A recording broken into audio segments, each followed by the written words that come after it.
Hola amigos, este es el podcast Resilientes, un espacio para compartir historias sobre el cáncer, para que personas que han tenido quizá una de las peores noticias de su vida, es decir, tienes cáncer, y que están con nosotros, compartan cómo ha sido su recorrido en el proceso de la enfermedad. Estoy con una invitada de lujo que es Thais Barreto. Voy a dejarla a ella para que se presente. Gracias por la invitación, Héctor. Bueno, bienvenidos a todos a Resilientes. Y es un gusto que esta historia que fue tan difícil para mí transitarla a los 22, poder compartirla ahora a los 29 desde un espacio totalmente diferente y con tal vez un poco más de recursos, herramientas y sabiduría, ¿no? Sí, ha pasado 5 años ya, es como para tener todo un recorrido. Cuéntanos en términos generales cuál ha sido tu caso, en qué edad te lo diagnosticaron y cómo ha sido el esquema de tratamiento que seguiste. A ver, en mi caso me lo diagnostican a los 22 años, cáncer papilar de tiroides, estadio 2. Y te lo cuento porque lamentablemente a cualquiera le puede pasar. Yo era una persona súper deportista, no súper chancona en el deporte a los 22, tengo que ser honesta. Más chiquita sí, ¿eh? Pero a los 22 ya iba, jugaba tenis, iba al CrossFit, ¿no? Y de pronto yo empiezo a sentirme mal de los nervios, o sea, el sistema nervioso, y me diagnostican TAO, me llevan al psicólogo, ¿no? Y el psicólogo deriva con psiquiatra. Para que nuestros oyentes entiendan qué significa TAO. El trastorno de ansiedad orgánico. Era la primera vez en mi vida que yo escuchaba algo así también, ¿ah? Uh-huh. Entonces yo dije, ¿el TAO? ¿Qué es el TAO? Por favor, que alguien me explique. Y realmente fue bastante difícil. Yo voy al psiquiatra, un gran psiquiatra. Él es el que me manda la biopsia, lo cual rompió absolutamente todos los esquemas. Entonces vamos al psiquiatra con mis papás, me acompañan. Y el doctor dice que su hija no tiene ninguna enfermedad física, digamos mental, ¿no? La enfermedad, yo creo, tiene que ver con la glándula tiroides. Te soy bien franca, yo me había aprendido dónde estaba la tiroides para pasar los exámenes del colegio, pero nunca le había dado la importancia, ni sabía tampoco que era la glándula más importante que uno tiene en el cuerpo y que regula tantísimas funciones hasta que me empezó a fallar a mí, que probablemente le esté pasando a mucha gente. Uh-huh. Entonces, bueno, me dibuja la tiroides, me explica todo, y él era el jefe de psiquiatría en Chiclayo, y dice, bueno, vamos a enviar a hacer una biopsia. Rompió todos los esquemas del hospital porque me preguntó, ¿tienes seguro? Si no, para hacerlo en una clínica. Y la otra opción era venir a Lima. El doctor dijo, no, porque yo quiero tener acceso a esa biopsia para probar que mi teoría de que no es de salud mental, sino un tema físico y que los endocrinos no están haciendo bien su trabajo, o las endocrinas, tiene que ser probada porque psiquiatría lo ordene. Entonces me hacen la biopsia, pasó toda una historia, la biopsia se perdió, bueno, la recuperaron y el doctor dijo, lamentablemente tenía razón, ¿no? Y ¿cómo me entero yo del cáncer? Porque ya eso fue después. A mí me tiene que leer los resultados endocrinología, no el psiquiatra. Entonces el psiquiatra ya sabía, pero había todo un protocolo que había que seguir. Entonces, lo normal cuando tú tienes un diagnóstico así y tienes una edad, digamos, joven en la que recién pasas a ser un adulto chiquito, que era 21 para 22 años, es que llamen a tu casa, al número que has consignado, o te manden directamente una carta del hospital, o el hospital se comunique de alguna forma, y el hospital no se había comunicado de ninguna forma. Mi mamá fue a pedir la cita, y le dijeron, no señora, todo debe estar bien, porque aquí no hay ningún código rojo, ningún código, o sea, no hay ninguna nota, no hay nada especial. Sí. Y bueno, entonces me voy a jugar tenis, y mi mamá me dice, no te olvides que tenemos la cita con el endocrino a las 5 de la tarde. Nunca me voy a olvidar fue un 13 de febrero, me acuerdo.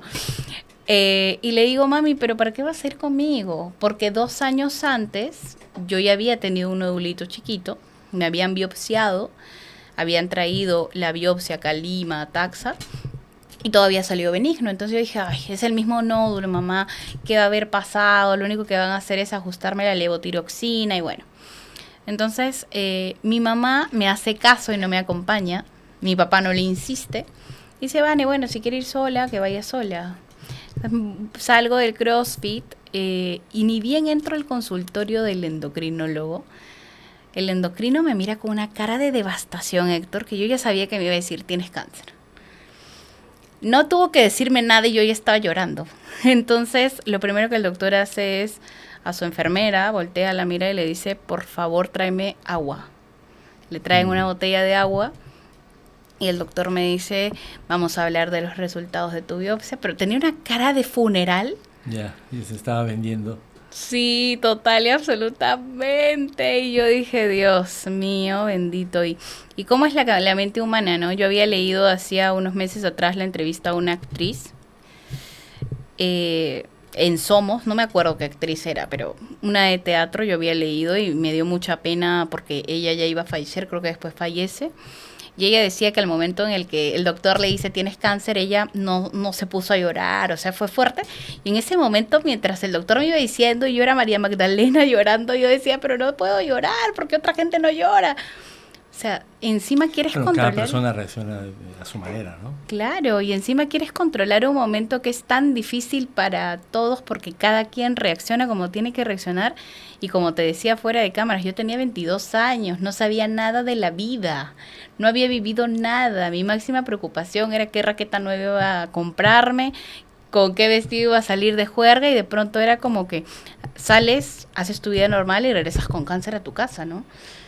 Y fue bastante difícil. El doctor se cuidó mucho y me dijo, presuntamente tienes cáncer. Ahora es un gran amigo de la familia porque fue un excelente doctor en el proceso. Pero sí fue muy humano y me dijo, yo tengo hijos. Quiero hablar con tus papás porque yo sé por la edad de aquí que tú tienes 22. Entonces, si bien es cierto, eres una persona que ante la ley es adulta, eres un adulto chiquitito.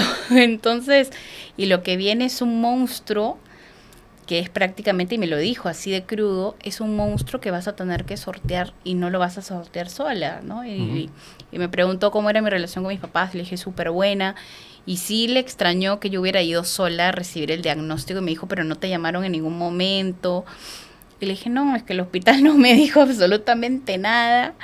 Y por eso vine sola, ¿no? Y me dio su tarjeta, luego fui con mis papás a verlo a la clínica y les explicó lo que venía. Pidió hablar con ellos dos en privado, yo ya no sé qué les habrá dicho, pero mi papá también salió con una cara de funeral tremenda. Sí, bueno, lo que pasa es que como sabemos, el cáncer tiene una connotación terrible de muerte, de sufrimiento, entonces sí. Al final uno sabe cómo va a ser su caso, pero lo inicial es muy fuerte, ¿no? Pero justamente por tu edad, yo quería preguntarte, porque el cáncer se asocia a edad avanzada, como es un problema, es una enfermedad degenerativa, generalmente la gente a partir de 50, 60 años tiene cáncer. Hoy en día se están teniendo casos de cáncer a personas menores de 50 años, ¿no? Uh-huh. Entonces, ¿qué cosas se te cruzó por la mente siendo tan joven? En verdad, qué cosa no se me cruzó, porque cuando recibo el diagnóstico, para mí es que me voy a morir, porque yo no conocía ningún caso cercano.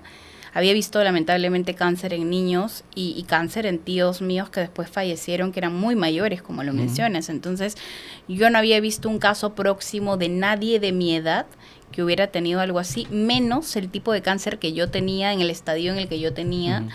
Entonces, échate a buscar información, y estamos hablando del año 2019. Lo único que había eran los blogs de St. Jude y el blog de Mayo Clinic.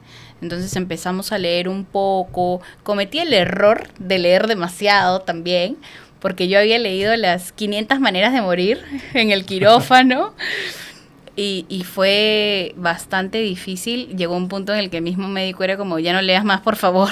No, ese es un tema, hoy día que tenemos tanta información a la mano, buscamos en Google y lo que pasa es que hay mucha información que no es cierta o que te lleva al desvío, entonces hay que ser muy cautos con la información que lees y con la información que le haces caso, ¿no? Sí, o sea, llegó un momento en el que mi mamá es medio Natalia Málaga, gracias a Dios, porque si no también, es que el tema de salud emocional durante el cáncer es brutal, porque te impacta tanto, te dan el diagnóstico y dejas de sonreír en automático y y tú también sientes que la muerte te respira en la nuca, y justo hablábamos con otros amigos que lamentablemente también tuvieron que sobrevivir, y era como vivir después de un cáncer es aprender a vivir con miedo, ¿no? Sí. Y durante el cáncer es cómo enfrentas ese miedo, esa guerra, y cómo lidias con eso mientras tus padres también se rompen. Una de las imágenes que a mí más me duele en la vida, y creo que es algo que trabajo mucho, que no me duela tanto, es, yo me acuerdo que salía de uno de los muchos análisis que te tienen que hacer durante el tiempo que estás enfermo, ¿no? Previo a la operación. Y me acuerdo exactamente que veía a mis papás al final del pasillo de la clínica abrazados, y yo dije, así se van a abrazar en mi funeral. O sea, es una de las imágenes más duras que puede tener un ser humano que ama a sus padres y que sabe que sus padres lo aman de regreso. Y yo dije, es que yo no me puedo morir. Yo tengo que pelear con todo. Y como te decía al inicio, tenía 22. No tenía armas para pelear, más allá de mi cabeza. Algunos recién están terminando de madurar, algunos ni siquiera han terminado, bueno, el colegio sí, pero en la universidad no han salido de su casa. Claro, o sea, yo recién ni siquiera había terminado la universidad, me había cambiado de carrera un año antes, mi papá me quería ver asesinado por eso. Y de pronto pasas a una situación tan difícil, no estás cuajado como adulto, porque yo estuve leyendo y hay ahora estudios de neurociencia, incluso de Harvard, y del cerebro, porque tú sabes que el cerebro no se ha estudiado el 100%, sino creo que un 5% del cerebro humano. Es algo maravilloso que no creo que lo entendamos completamente todavía. Claro, y ahí decía, por ejemplo, que el tema emocional de un ser humano se empieza a ver a los 25 en mujeres y a los 30 y tantos en varones. Entonces, yo estaba en los 22, no había cuajado nada, y de pronto, tienes cáncer y ya, ¿sabes qué? El outfit que te quieres poner mañana y las fotos que vas viendo en redes sociales. Pasa a otro plano, ¿no? Sí. El tema emocional es importante que lo comentes, porque cuando a una persona le dicen tienes cáncer, aparte de el golpe de tener una enfermedad así, es lo que viene después, ¿no? Una persona, un padre de familia con hijos adolescentes puede pensar qué va a ser de mis hijos, cómo voy a hacer con los gastos médicos, y todo eso le añade un estrés adicional, ¿no?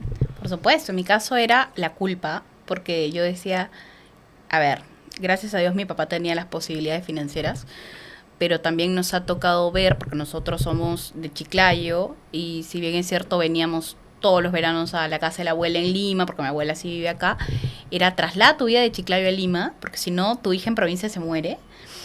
Y yo me sentía culpable de que mi papá dejó su empresa y dejó todo tirado como 8 meses por mí, ¿no?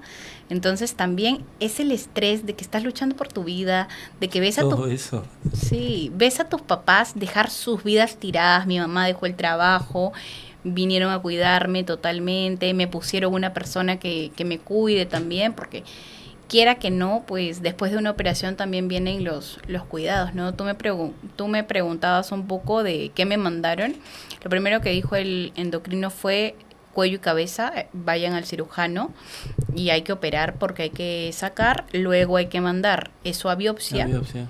Para confirmar que este Bethesda sea 6, o sea que sea cáncer, que esa es la escala con la que miden el de tiroides, no sé cómo sea en otro, pero ese fue el que yo tuve.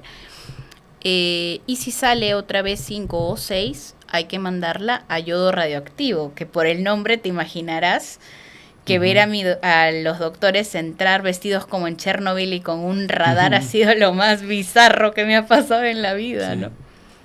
Sí, luego nadie te puede visitar, tienes que estar aislada. No, o sea, yo estuve 15 días en aislamiento y veía a mis papás a través de una puerta de plomo de este grosor, con unas ventanitas chiquititas. Pero estabas internada ahí. Claro, y previamente a eso había pasado 2 meses sin tiroides, sin levotiroxina, porque no me la podían dar, porque para que puedas absorber la medicación tienes que estar sin levo.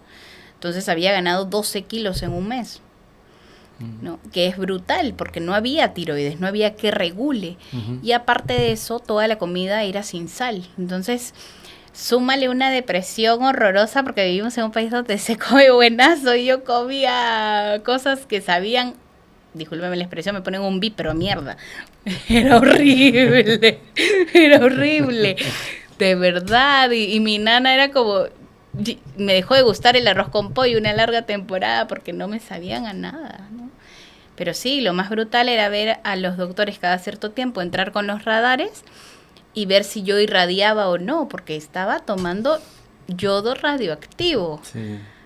Y es bien fuerte y tú sientes que no te duele ni nada, pero sí vas sintiendo como que algo se está machacando por dentro. Y yo Algo decía, pasa en el cuerpo, sí. claro, yo decía, Dios mío, por favor, ¿qué es esto?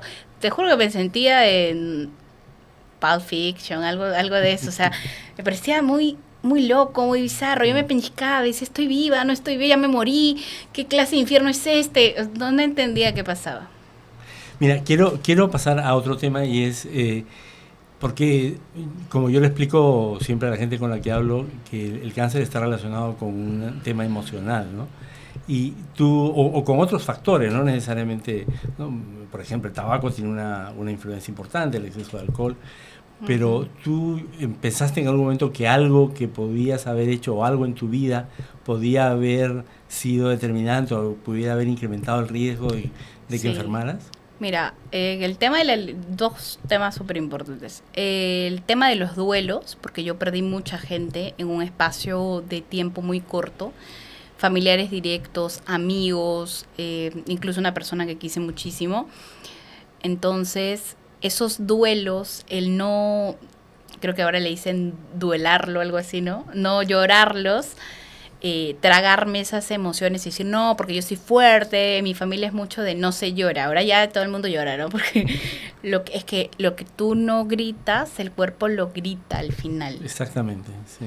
Y fue algo que me tocó, ¿no? Y súmale a eso que yo me había cambiado de carrera, era el estrés de cómo les voy a decir a mis papás, les estoy fallando, todos mis amigos ya se están graduando, yo voy a iniciar recién. Y aparte de eso, yo toda la vida he sido muy deportista, pero he sido muy dulcera. Y justo estaba leyendo, que hablábamos del azúcar de coco, que hay un estudio que recién han hecho, no me acuerdo de la universidad, pero bueno, fue en Boston creo, que prueba que muchos de los asesinos en serie que hay ahora tenían en común el consumo excesivo de azúcar. Ah, interesante. Bueno, yo te doy otro dato. Hace poco también se publicó un estudio que se hizo después de la Segunda Guerra Mundial, durante el programa de racionamiento que hubo, de alimentos que hubo en Inglaterra, y que ahí estaba controlado el consumo de azúcar. Entonces encontraron que las personas, los niños que comieron menos azúcar por el racionamiento en esa época, en adelante tuvieron menos enfermedades crónicas.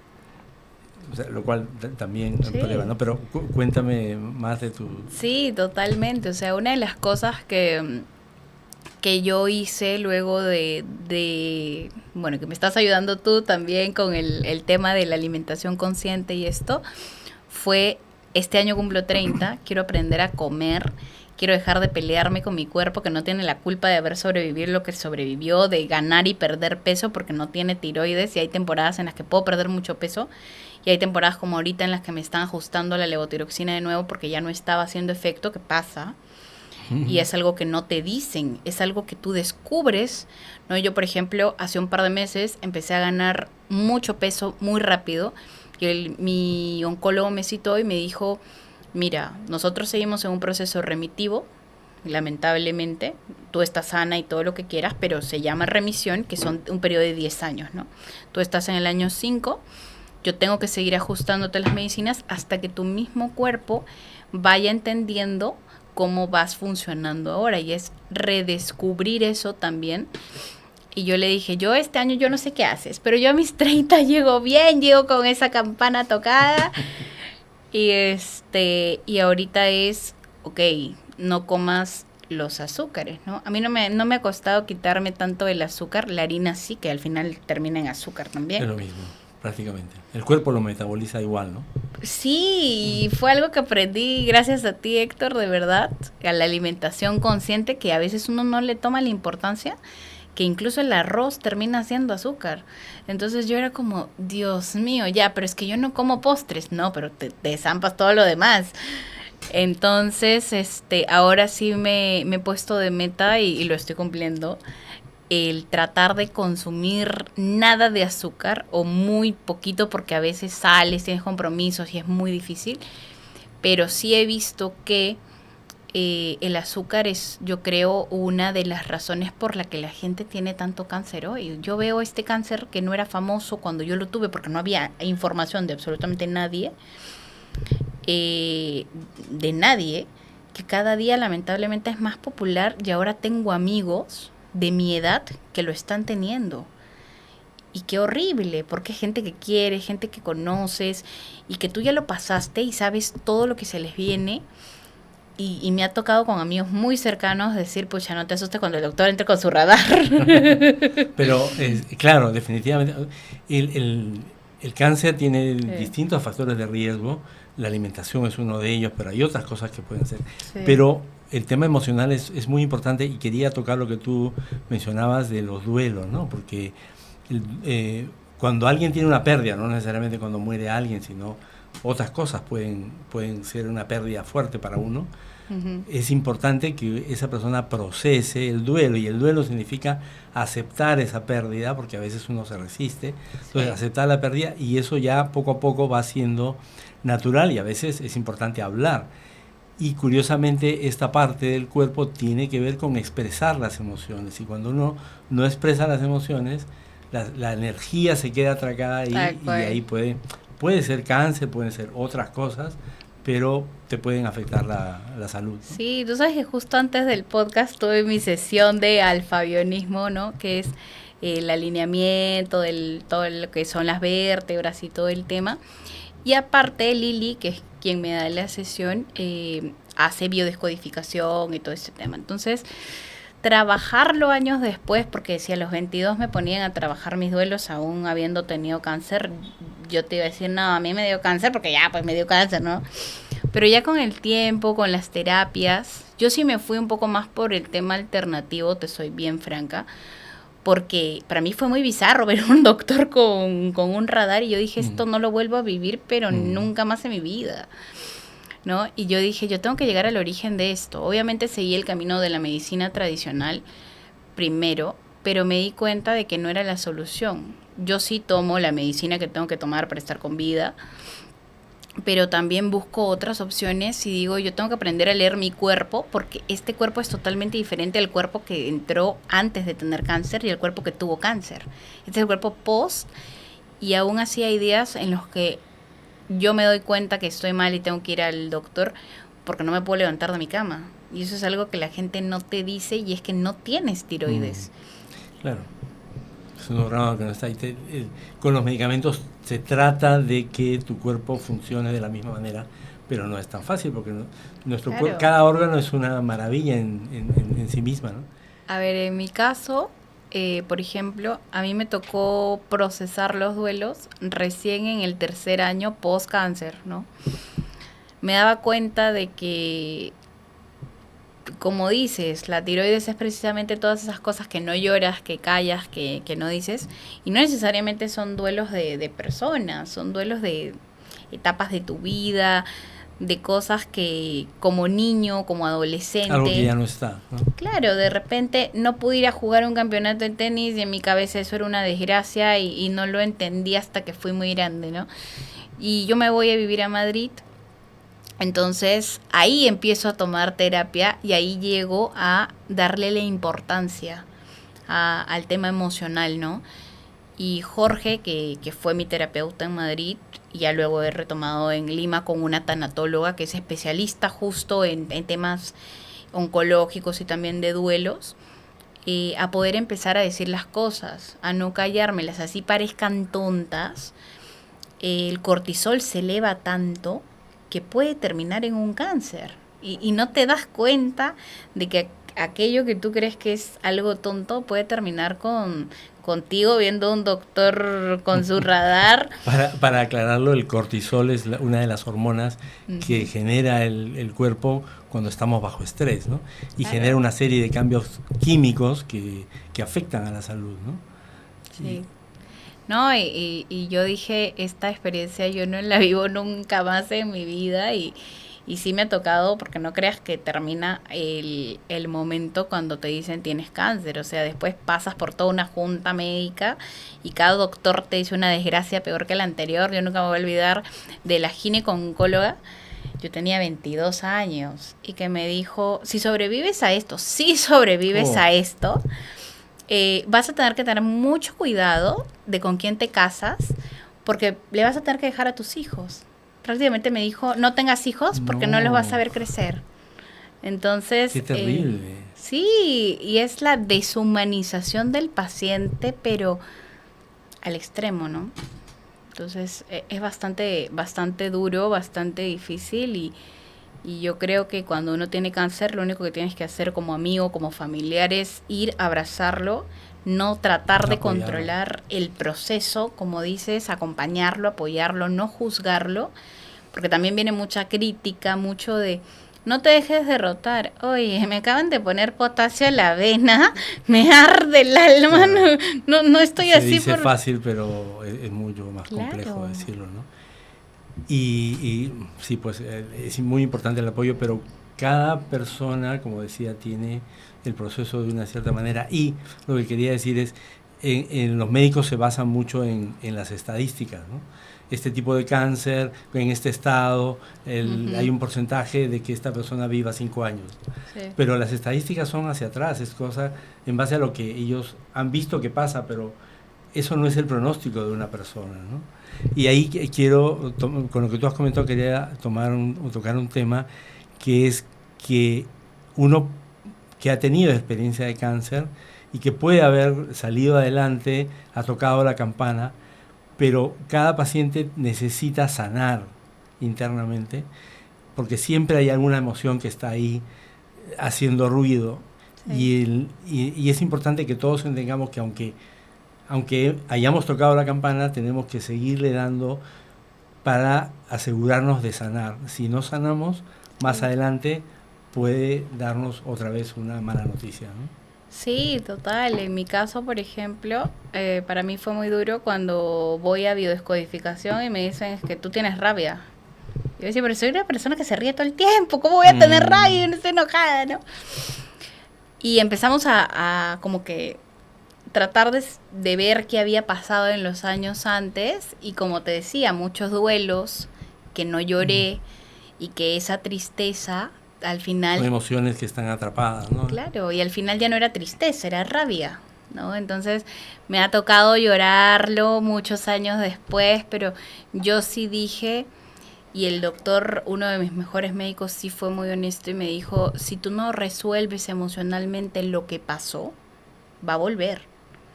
Qué interesante. Sí, entonces, porque todo es cíclico en esta vida, todo se repite. No es que yo te esté deseando eso, al contrario, quiero que vayas, lo resuelvas y hagas que no vuelva.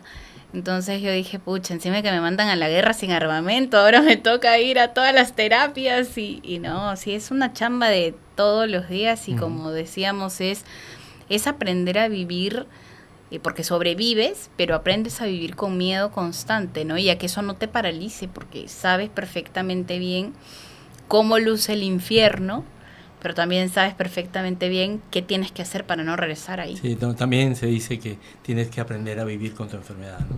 Pero lo que mencionabas de las emociones, claro, es como increíble como una emoción que puede ser de tristeza por una pérdida, por cómo está reprimida, atrapada, se convierte en rabia. Sí, y yo no sabía, pero la rabia es una de las emociones. Ahí me explicaron la frecuencia de cada emoción. Yo de verdad que te digo, no tengo idea de qué frecuencia tiene la rabia, pero ahí el doctor era como, no, hijita, acá hay que trabajar esto porque es urgente. Y de verdad que ha sido un camino cansado. Hay días en los que yo digo, ya, pero ya me cansé de sanar, por favor. Pero te tienes que dar cuenta que el cuerpo es una máquina perfecta y si hay un ensamblaje, sea cual sea, que no está funcionando, vas a terminar no teniendo un cáncer necesariamente, pero teniendo una migraña, teniendo colon irritable, teniendo hígado graso, o sea... Ese es otro tema importante, ¿no? Porque nuestro cuerpo es un conjunto de sistemas que están todos interrelacionados y a veces los médicos se enfocan en un sistema, ¿no? Tienes un problema estomacal, te dan una pastilla, tienes un problema en el riñón, te dan una pastilla. Pero a veces no se detienen a pensar que el problema que tienes en el estómago está relacionado con las emociones, con un problema de falta de oxígeno, por decir algo, ¿no? Entonces hay que mirar a una persona en su conjunto, por eso hay una corriente en la medicina que se llama la medicina funcional, que ve al cuerpo como un conjunto interrelacionado de sistemas. Thais, te voy a pedir que nos des algunas recomendaciones para las personas que nos están escuchando en base a tu experiencia.